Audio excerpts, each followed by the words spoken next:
Hello friends, welcome to my channel garden and gardening. अभी देखिए, मुझे थोड़ी सी मिट्टी तैयार करनी थी कि मिट्टी को फिर से किस तरीके से हम बहुत ज़्यादा उपजाऊ बना सकते हैं, जिससे इसमें वेजिटेबल प्लांट्स हम फिर से लगा सकें। तो ये सारी मिट्टी जो है मेरी सर्दियों में, इसमें कुछ ना कुछ वेजिटेबल लगे हुए थे, चाहे टमाटर, बीन्स, इस तरह के पौधे लगे हुए थे। और अब समय आ गया है गर्मियों के प्लांट तैयार करने का। तो मैंने बीज लगा दिए हैं। लगभग 4 से 5 दिन हो गया है और करीबन 20-25 दिन में पौध ट्रांसफ़र करने के लिए तैयार हो जाएगा। तो अभी मुझे मिट्टी फिर से सही करनी है, जिससे पौधे बहुत अच्छे से चलें। तो उसके लिए पूरा ग्रो बैग्स जो भी था मेरे पास, अभी उसको मैंने खाली कर दिया है और पूरे दिन की धूप इस मिट्टी में मैं दिखाऊंगी। इससे मिट्टी में किसी भी तरीके के कीड़े मकोड़े होंगे, फंगस या इंसेक्ट्स वगैरह, सब ख़त्म हो जाएंगे। और इसमें क्या क्या मैं मिलाऊंगी आगे वीडियो में वो भी आपके साथ शेयर करूंगी।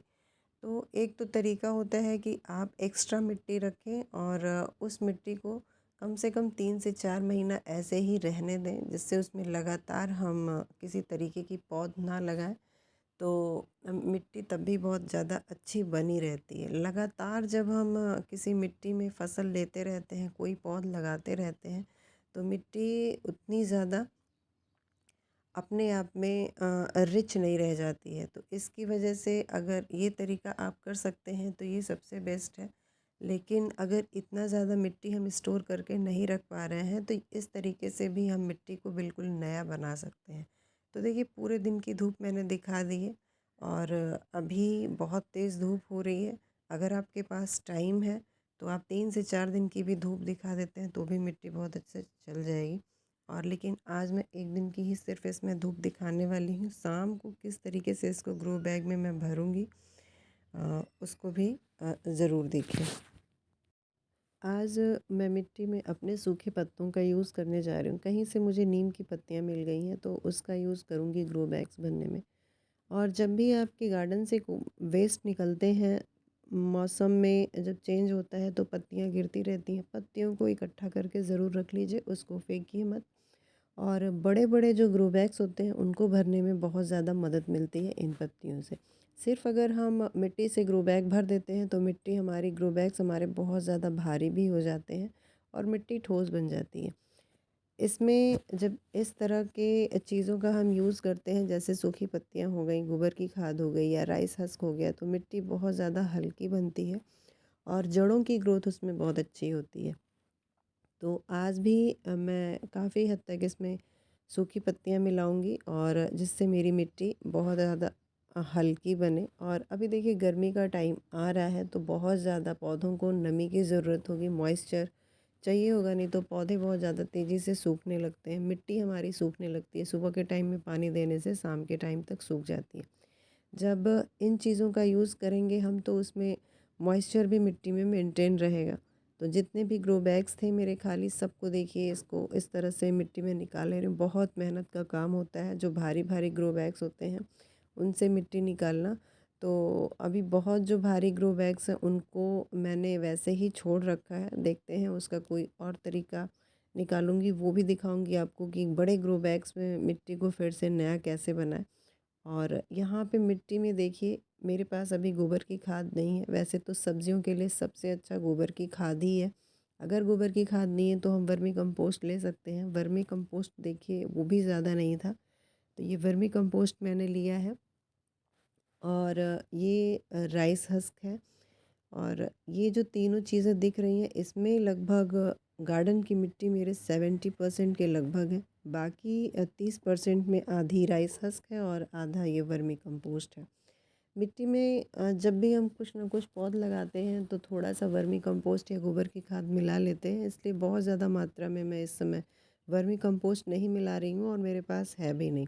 इतने में ही मिट्टी हमारी और ज़्यादा हल्की बन जाएगी। और इसके बाद इसमें मैं जो नीम के पत्ते मिलाने जा रही हूँ, या गार्डन से सिर्फ नीम के पत्ते नहीं, कोई भी पत्ते सूखे आप मिला सकते हैं, उससे मिट्टी हल्की होती है। और मुझे इस बार नीम का पत्ता कहीं से मिला है, उसको मिलाऊंगी तो कहीं ना कहीं नीम के जो पत्ते हैं सूखे, फंगिसाइड का काम करेंगे वो। और फंगस वगैरह किसी तरीके के इंसेक्ट्स नहीं लगने देंगे हमारी मिट्टी में। तो ये देखिए पत्तियाँ बहुत ही अच्छे से टूट रही हैं, इतनी ज़्यादा सूख गई हैं और ये कार्बन का भी काम करेंगे मिट्टी में हमारे। तो इस तरह के सूखे पत्ते मिला लेते हैं तो मिट्टी हमारी कई गुना और ज़्यादा अच्छी तैयार हो जाती है। तो सबसे पहले देखिए मिट्टी को पत्तियों को मैं अच्छे तरीके से तोड़ ले रही हूँ और तोड़ने के बाद जो भी इसमें ये बड़े टुकड़े निकल रहे हैं इसको मैं डाल दूँगी ग्रो बैग के नीचे, जिससे जो हमारा ड्रेनेज होल हो वो बंद ना हो और जब भी हम पानी ग्रो बैग में दें तो पानी अच्छे से बाहर निकल जाए। अब मिट्टी को अच्छे से मिलाना है और यहाँ पे देखिए सब मैंने मिला लिया है। मिलाने के बाद इस ग्रो बैग को मुझे भर देना है। नीचे एक लेयर मैं डालूँगी यही सूखे पत्ते, और अगर बहुत ज़्यादा आपके पास पत्ते हैं तो आप अच्छी खासी लेयर नीचे बना सकते हैं। इससे बाद में ये डिकम्पोज़्ड होता जाएगा और मिट्टी में हमारे मिलता जाएगा। साथ में इसमें अभी आप नीम की खली मिला सकते हैं।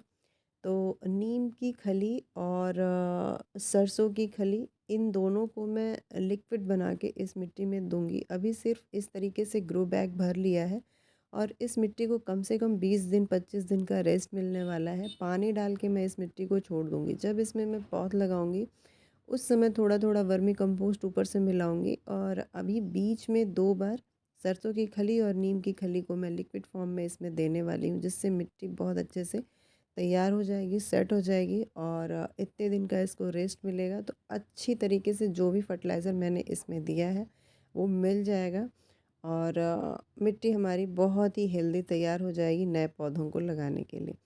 तो कुछ 5 से 6 ग्रो बैग मैंने अभी आज भरे हैं और ये तैयार कर रही हूँ मैं ककड़ी लगाने के लिए, खीरा लगाने के लिए।